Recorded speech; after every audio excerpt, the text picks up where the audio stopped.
आज हम पाठ 13 के मोस्ट इम्पोर्टेंट परीक्षा में पूछे जा सके ऐसे क्वेश्चन का अध्ययन करेंगे। पहला क्वेश्चन है बेलनाकार। एक बेलनाकार की त्रिज्या और ऊंचाई समान है। यदि बेलनाकार की त्रिज्या 7 सेमी हो तो बेलनाकार का आयतन ज्ञात कीजिए। यह मार्च 2022 में पूछा गया प्रश्न है। कब पूछा गया? मार्च 2022 से चालू कर रहे हैं, फिर 21, फिर 20, इस तरह से करेंगे और फिर 2023 में कौन सा सवाल पूछा जा सकते हैं, ऐसे सवालों का देखेंगे। तो यहाँ पर सबसे पहले क्या बोला है, क्या दिया है हमारे पास? त्रिज्या। त्रिज्या मतलब आर बराबर 7 सेमी दिया हुआ है।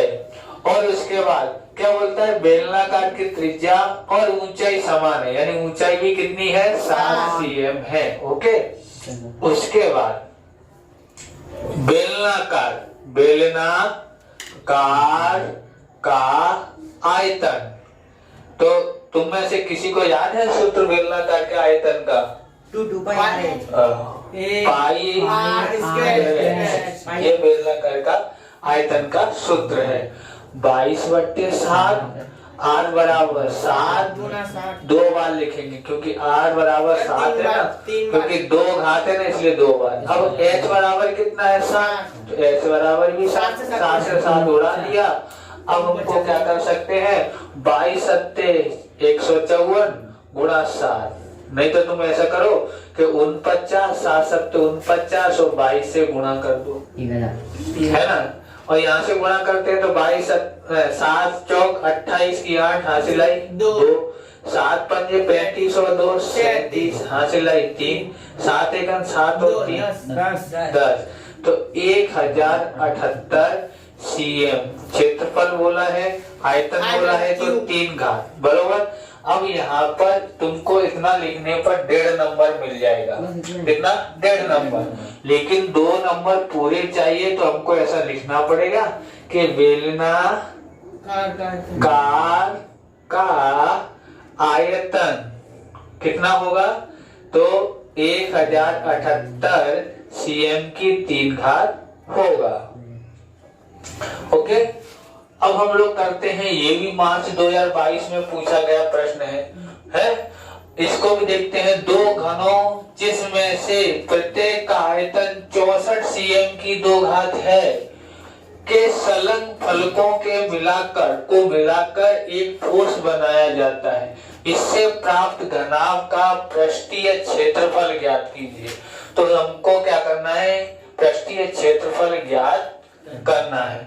तो पृष्ठीय क्षेत्रफल कैसे ज्ञात कर सकते हैं? सबसे पहले हमको ये देखना है, एक घन का आयतन, घन का आयतन। इस प्रकार के कीमत अलग अलग देखने को मिलेगी, लेकिन ये सवाल की प्रैक्टिस करके ही जाना है। कभी 1000 मिलेगा यहाँ, कभी 1 मिलेगा, कभी 100 मिलेगा, इस तरह से मिलते रहेंगे। आयतन तो कितना दिया है? 64 cm की 3 घात होगा, सॉरी 3 घात। ओके, अब घन का आयतन का सूत्र क्या होता है? L की घात 3। आप लोग 1 की घात 3 भी लिख सकते हो, जो आपको लिखना है वो लिख सकते हैं। ओके, उसके बाद हम यहाँ पर लिखेंगे 64 cm की 3 घात। अब घनमूल करते हैं, तो घनमूल ये किसका घनमूल है? 4 का, 4 cm की 3 घात। ओके, समझ में आया कि नहीं आया? अब हम लोग L बराबर कितना आया? 4, इसकी 3 घात, इसकी 3 घात से गए। हो गए, तो 4 cm आंसर आया। अब इसके घनाभ के ऊपर घनाभ रख के एक बनाया जाता है, घन के ऊपर घन रखें तो क्या बन जाएगा? घनाभ बन जाएगा। अब घनाभ में क्या परिवर्तन होगा? उसकी लंबाई में परिवर्तन हो जाएगा, बराबर। लंबाई कितनी हो जाएगी? 4। तो हम लोग ये 4 सेंटीमीटर था और उधर और रख देंगे तो 4 और लंबाई बढ़ जाएगी, तो कितना हो जाएगा? ये 8 हो जाएगा। लेकिन V बराबर 4 cm ही रहेगा और H बराबर भी 4 cm रहेगा। केवल घनाभ का पृष्ठीय क्षेत्रफल, पृष्ठीय क्षेत्रफल बराबर, तो 2LB BH LH। ओके, उसके बाद हम लोग क्या करेंगे, 2 गुणा क्या,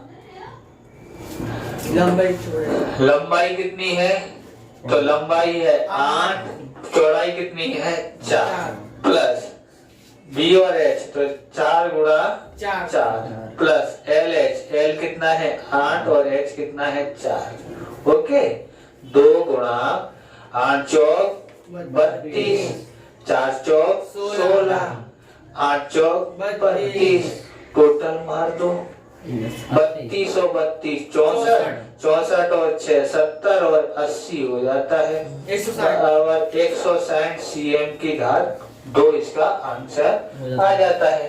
तीसरा सवाल देखते हैं। तीसरा सवाल है, प्रखर उसके जन्मदिन को 50 cm लंबाई, 25 cm चौड़ाई और 10 cm ऊंचाई वाले केक उसके 50 मित्रों को समान भाग में बांटता है। कैसे भाग बांटता है, समान भागों में। तो प्रत्येक के भाग में कितना केक आएगा, और ये अगस्त 2020 में पूछा गया प्रश्न है। तो सबसे पहले हमको यहाँ पर क्या करना पड़ेगा, यहाँ लिखते हैं लंबाई कितनी दी गई है 50 cm दी गई है। ओके, चौड़ाई यानी कि b बराबर 25 सेमी दिया गया है, और h बराबर कितना दिया है 10 cm दिया है। कितना दिया है 10 cm। केक का आकार कैसा है, घनाव आकार का केक है। तो घनाव का क्या निकालना पड़ेगा, आयतन। तो लिखेंगे घनाव का आयतन। तो घनाव के आयतन का सूत्र क्या है मालूम, L गुणा B गुणा H, ये घनाव के आयतन का सूत्र है। क्या करते हैं, L बराबर 50, B बराबर 25 और H बराबर 10। 2 नंबर के क्वेश्चन में आने वाले का हम लोग कर रहे हैं अध्ययन, बराबर 2 नंबर में ही अध्ययन आता है, वही उसी के अध्ययन कर रहे हैं हम लोग। यहाँ देख रहे हैं कि ये हम लोग गुणा कर देते हैं, तो हम लोग गुणा छोड़ देते हैं, अभी गुणा करते नहीं है, यहाँ सेमी की 2 घात लगा देते हैं, बराबर। अगर गुणा करना चाहते हो तो कर दो। 25 पंजे कितना होता है, 25 पंजे, हाँ, तो 25 पंजे कितना होता है 125 बस। और ये 0 है, एक 0 इसको लगा दो, cm की कितनी घात हो जाएगी 3, हो गया। अब हम लोग क्या करते हैं, तो 50 मित्रों को बांटने पर प्रत्येक के हिस्से में प्राप्त के, तो क्या लिखने का है हमको, केक का आयतन, केक का आयतन बट्टे में 50 मित्रों की संख्या, या 50 लिख दो डायरेक्ट। केक का आयतन कितना है 12,500, और यहाँ कितना है 50। ओके, cm की 3 घात। अब एक 0 से 0 कट गया, कितना आता है 250 cm की 2 घात। तो क्या है ना, 5 दूनी 10, 5 25, 0 का 0, तो 250 cm इसका आंसर आ जाता है। अब हम लोग यहाँ पर जो किए थे इसको मिटा देते हैं, और दूसरा सवाल हम लोग ये देखते हैं, इसी के जैसा सवाल है।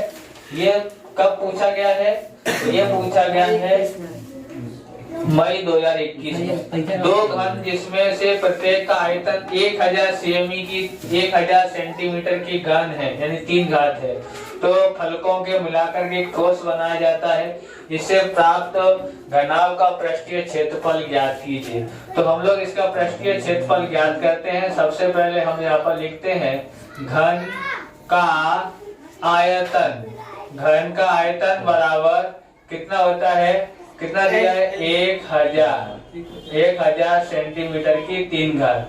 क्या सूत्र है, L की घात 3, तो 1000 घन सेमी की घात 3। इसका घनमूल कर देते हैं, तो इसका घनमूल कितना होता है 10।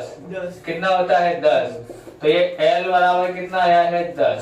ओके, अब हम लोग इस यानी के जो इतनी लंबाई और एक और इसके साथ में जोड़ते हैं, तो इसकी लंबाई कितनी बढ़ जाएगी, घनाभ की दुगनी, यानी घनाभ की L यानी लंबाई, तो 10 प्लस 10, लेकिन चौड़ाई उतनी ही रहेगी, ऊंचाई भी उतनी ही रहती है। अब घनाभ का आयतन ज्ञात करना है। घनाभ का आयतन बराबर 2 गुणा लंबाई, सर एल बी एच आएगा ना, एल बी एच, सॉरी क्षेत्रफल ज्ञात करना है। क्या ज्ञात करना है? क्षेत्रफल। क्योंकि यहाँ क्षेत्रफल लिखा है तो क्या दिया है? 2 गुणा L B plus B H plus L H. यहाँ पर 2 गुणा एल बी कितना है? एल कितना दिया है? 20। कितना होता है? 20 होता है। ओके, तो यहाँ 20 लिख दिया गुणा बी, बी बराबर कितना है? 10। ये कितना है? बी 10 है और एच भी कितना है? 10। ये कितना है? 10। वो कितना है? 10 बराबर 2 गुणा कितना हो जाता है? गुणा करते हैं 200, इसका गुणा करते हैं तो 100 और इसका गुणा करते हैं तो 100। टोटल मारो कितना होता है? 400। पक्का ना? और गुणा कर दो तो कितना होता है? 800। कितना हो जाता है? 800। ओके, तो मैंने दोनों में ऐसा लिखा नहीं है कि आंसर हिंदी में पूछा है तो इधर तुम लोग हिंदी में क्या लिखोगे? प्रत्येक के भाग में 250 सेंटीमीटर की घात 3 कितनी आएगी? 3 आयतन वो मिलेगा। बराबर, इधर भी क्या लिख मिलेगा? प्रत्येक घनाभ का पृष्ठीय क्षेत्रफल 800 सीएम की कितनी घात है? 2 घात है। कितनी है? 800 सीएम की 2 घात है। अगला सवाल देखो, 2 शंकु के आयतनों का अनुपात 4:5 है तथा उनकी त्रिज्याओं का अनुपात 2:3 है, तो उनकी ऊंचाई का अनुपात ज्ञात कीजिए। यहाँ पर देखो शंकु के आयतनों का अनुपात कितना है? 4:1, यानी कि आयतन शंकु के आयतनों का अनुपात है। बरोबर, तो हम यहाँ पर लिखते हैं 2 शंकु है तो शंकु का आयतन, आयतन बटे में शंकु का आयतन, बरोबर, का आयतन। बरोबर, हम लोग सब बड़ा छोटा जो लिखना वो लिख सकते हैं। तो सूत्र क्या होता है आयतन का? शंकु के आयतन का 1/3 पाई आर स्क्वायर एच और 1/3 पाई आर स्क्वायर एच। यहाँ पर 1 यहाँ 2, यानी कि ये अलग अलग त्रिज्याएं इसके लिए। बरोबर, यहाँ देखोगे तो क्या था? 4:5, 4/5 था। तो हम लोग क्या करते हैं, इससे ये पूरा कट गया। ओके, अब यहाँ पर देखो त्रिज्याएं दी गई हैं। पहली की त्रिज्या 2 है, दूसरे की ये है, तो यहाँ पर लिखते हैं 2 की 2 घात। बरोबर, और यहाँ पर कितना होता है? गुणा h1 और यहाँ कितना है? 3, तो यहाँ पर 3 की 2 घात गुणा h2 4/5। अब यहाँ पर देखोगे तो कितना है? 2 का वर्ग 4 और 3 का वर्ग 9। h1 डायरेक्ट लिख दो, h1 और h2 4/5। अब ध्यान से समझना है तो h1 बट्टे में h2 4/5, ये जाता है तो ऊपर और ये जाता है तो नीचे। 4 से 4 उड़ा दिया, h1 बट्टे में h2 बराबर 9/5। अब ऊंचाई का अनुपात है h1 h2 बराबर 9:5, इसका आंसर आ जाता है। अब यहाँ पर छठा है, मैं तुमको पहले बता देता हूँ। अगर बेसिक मैथ में अगर तुम लोग ये सवाल कर रहे हो तो इसके अथवा में आता है एक सवाल, तो इसके अथवा में आता है व्रत वाला। तो मैं बता रहा हूँ व्रत का अगर तुमको आता है तो व्रत का ही करो, व्रत का सरल रहता है, ये कठिन रहता है। देखो कैसे करना है। एक व्रत की परिधि 176 है, तो यहाँ पर व्रत की त्रिज्या ज्ञात करो। अब तुमको व्रत का मालूम है ना, व्रत का परिधि, व्रत की परिधि 2 पाई आर क्या होती है? 2 पाई आर। कितना दिया है? 176 दिया है। 2 पाई बराबर 22/7 और आर बराबर ज्ञात करना है। ओके, 176 ये आता है तो ये ऊपर चला जाता है और ये दोनों आते हैं तो इधर साइड नीचे आ जाते हैं, बराबर आर आ जाता है ना। अब हमको मालूम है 22 का पारा आता है तो 22 पंजे 110, 22 छिक्का 132, 22 सत्ते 154 है, 22 सत्ते 154, 22 अट्ठे 176 होता है 8 वक्त। 2 से काट दो, 2 चौक 8, तो आर बराबर 4 गुणा 7 आया। कितना आया आर बराबर? बोलो 28। 28 सेमी। तो हमने वृत्त की त्रिज्या ज्ञात करी। तो हो सके इसके अथवा में ये आता है, इस तरह के सवाल में अथवा में ये आता है, तो ये सवाल तरह से करना है, इसी सवाल को करने की कोशिश करने का। इस तरह से आज का वीडियो समाप्त करते हैं, मिलते हैं नेक्स्ट वीडियो में। जय हिंद, जय भारत, वंदे मातरम।